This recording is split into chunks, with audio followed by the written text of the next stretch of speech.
আল Kadir trust দুর্নীতি মামলার সাজার রায়ের বিরুদ্ধে আপিল করেছেন পাকিস্তানের সাবেক প্রধানমন্ত্রী ইমরান খান ও তার স্ত্রী বুশরা বিবি।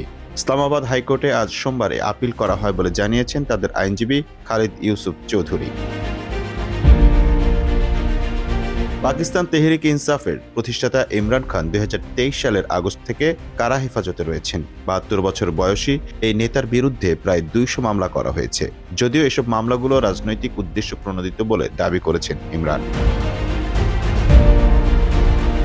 এরই মধ্যে চলতি মাসে আল কাদির ট্রাস্ট দুর্নীতি মামলায় ইমরানকে 14 বছর ও বুশরা বিবিকে 7 বছরের সাজা দেওয়া হয়। এরপর আজ ওই রায়ের বিরুদ্ধে আপিল করার কথা জানান আইনজীবী খালিদ ইউসুফ চৌধুরী। কিছুদিন পর আপিলের ওপর শুনানি শুরু হবে বলে জানান তিনি।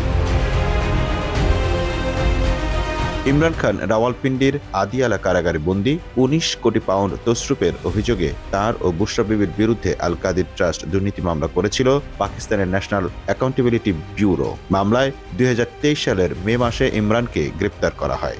গত বছরের 27 ফেব্রুয়ারি মামলায় ইমরান ও বুশরাকে অভিযুক্ত করা হয়।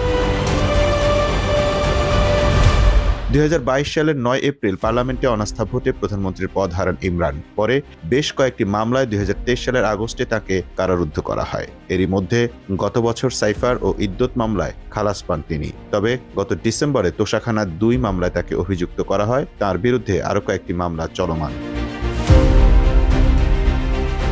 আমন মাহফুজ, টাইম নিউজ ডেস্ক।